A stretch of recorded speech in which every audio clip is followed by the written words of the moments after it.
What's up, Wise Flyers? David here. The banks are offering billions of points and miles every single year. I'm going to teach you how to get a small slither of that, 1 million points. There are many ways to do it, but I'm going to give you the strategies of how I've been able to earn millions of points throughout the years and how I've been able to get a bunch of free travel in the process. So the way I got started with all this is my love and passion for travel. Travel is amazing, but it's also really expensive. So I've backpacked through South America, Europe, and whenever I would backpack, I would pretty much live off of rice and stay at $5 hostels because that was the only way I could stretch my dollar. Then I came across the world of travel hacking or the credit cards and points game, and it's completely changed my life. Since 2011, I've opened 51 credit cards, earned millions of points and miles. I've been to 7 continents, over 50 countries, all thanks to this system. The fastest way to get the most amount of miles and points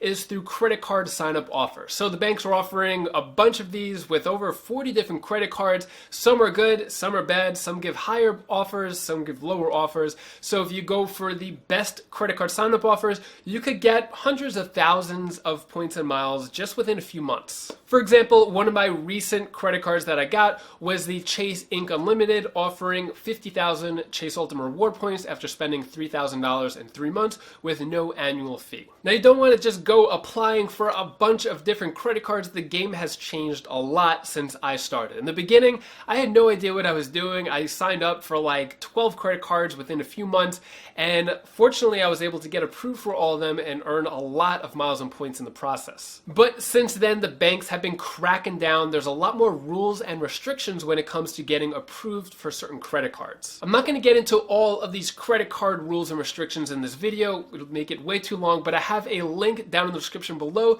to a video that talks about all the major banks that offer big credit card sign-up offers, all their rules and restrictions to getting approved for certain credit cards. It's important that you go for certain credit cards first. For example, Chase cards are the best cards to go for first because of their pesky 524 rule. And when applying for credit cards, you could get multiple credit cards in one day, which is something I like to do. If I'm ever going to apply for a credit card, I try to time it and get multiple credit or apply for multiple credit cards on that one day as opposed to space it out. So if you're just getting started with this or you're not sure which credit card to get next, I have a free credit card consultation form down in the description below. Just fill that out and I'll let you know which direction you should go, which cards to get, and some basic strategy. So once you pick your credit card, the next step is completing the minimum spending. Now, this part trips up people a lot because they may not be able to spend a certain amount of money to get the bonus offer that they're going for. The most important part of all this is you don't want to apply for cards that you don't think you can complete the minimum spending.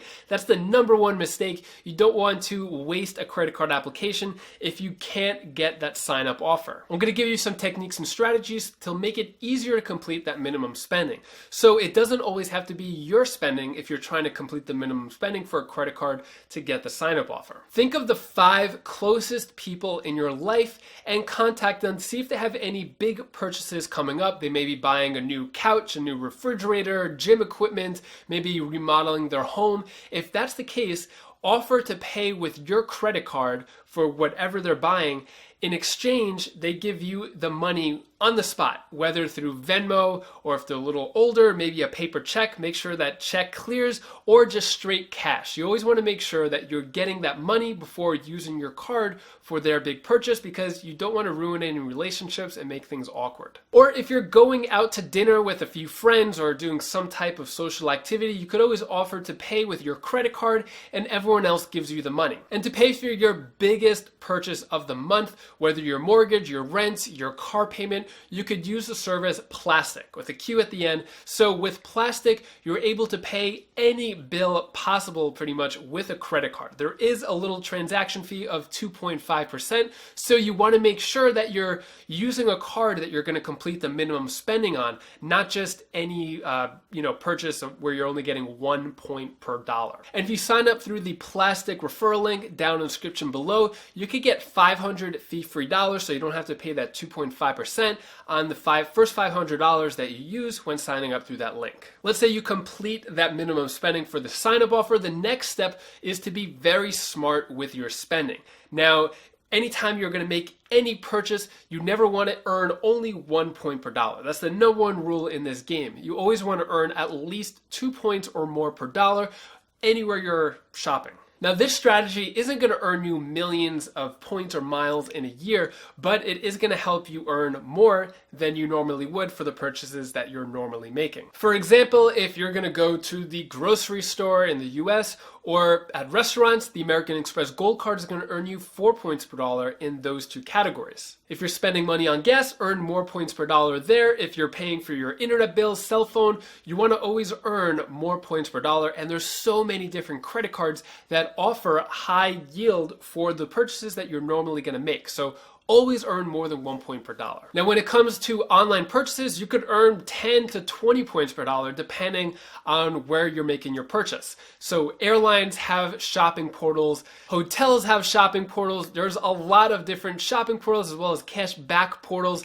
So you could use Rakuten or Rakuten, however you pronounce it. Anytime you're going to make any online purchase, you go to Rakuten and see which website will give you the most points back for that purchase. Just like with shopping portals, you could sign up for dining programs. So if you're going to go out to eat, you might as well earn more points per dollar than just your credit card that whatever transaction would give you. And for dining programs, you could check out rewardsnetwork.com. They pretty much run all of the different dining programs. And anytime you use your credit card, which is registered with whatever dining program you're signed up for, you look and see which restaurants will give you however many points back for going to the restaurant, and that's kind of another passive way to earn more points per dollar. So let me know your thoughts. Is this overwhelming for you? Is this too much information, too much to keep track of? And if you're experienced, put some tips down below so that other people could read it and learn from this. Similar to the credit card sign-up offer, another great way to earn a lot of points and miles throughout the year are referrals. So anytime you sign up for a credit card, let's say it's a Chase card, Amex card, then the bank, Chase or Amex, is going to say, hey, if you ask your friends or family or coworkers or whoever to sign up through your link, you could get anywhere from 5,000 to 20,000 points and miles for every person that signs up and gets approved through your link. So even if you just have 10 credit cards in your wallet, getting referrals for every single one of those cards could add up. So for example, if you were to get the Chase Ink Prefer card, you're gonna get 80,000 points after spending 5,000 in 3 months. For every person you refer, you get 20,000 points. So if you give them the link, they sign up, they get approved, that's 20,000 more points that you're getting in your account. And you're allowed to get 5 referrals per calendar year. So from January to December, that's 5 people you could get, giving you 100,000 points. So in the card member year, so the year from the day that you actually open up the card, you could get 285,000 points. 100,000 each year from the referral bonuses, and then 85,000 from that sign-up offer. So if you have a few cards and you're earning referral bonuses by sharing with friends, family, coworkers, whoever would be interested in these cards, that's another way to get a big boost of points in your account without having to open more credit cards. So the next step is, what do you do with all these credit cards if they have an annual fee and you don't want to pay the annual fee, or you're just not using the card? So if you have any credit card that has no annual fee, keep it open forever. It's not going to be a burden to you. There's it's not going to affect you negatively in any way to keep a card open forever that you're not using. The one precaution though is that you always want to make sure you put at least one purchase every 6 months on that card that you're not using and has no annual fee. Otherwise, the bank will close down that account if they see that there's no activity over 6 months to a year. The reason why you don't want to close out your credit cards is because it'll negatively impact your credit score. So if you open up a credit card, you've had it for many years, you're going to have credit history, which will definitely help out your credit score. You're going to have a credit limit, let's say it's $10,000, which will add to the overall credit limit of your credit report, and it'll help your credit utilization. If you close that credit card, then your credit history drops and your credit utilization could potentially go up depending on what your case is. The best solution here is to downgrade your card to a no annual fee card. This way you get to keep a good relationship with the bank, you keep your credit history, you keep your credit limit intact, Most credit cards that have an annual fee will have a downgrade path or an option to downgrade to a credit card that has no annual fee. So for example, let's say you get the American Express Delta card, which has like the gold card, which has a $99 annual fee. You could downgrade that to the blue card. Or if you have the Chase Sapphire Reserve card, which has a $550 annual fee, or the Chase Sapphire Preferred card, which has a $95 annual fee, you could downgrade either one of those cards to a Chase Freedom card. It's completely free and everything stays intact. It's also a way to keep your Chase points from disappearing as well. If you downgrade to a no annual fee card like the Chase Freedom or Chase Freedom Unlimited, then your points will be alive forever. And the next step would be to repeat the process. So if you applied for cards 3 months ago, you completed the minimum spending, everything is good, you got your sign-up offer, you could do the same thing again and apply for more credit cards and get more sign-up offers and get more benefits to help you out with whatever your travel goals are. It is possible to apply for the same exact credit card that you had before.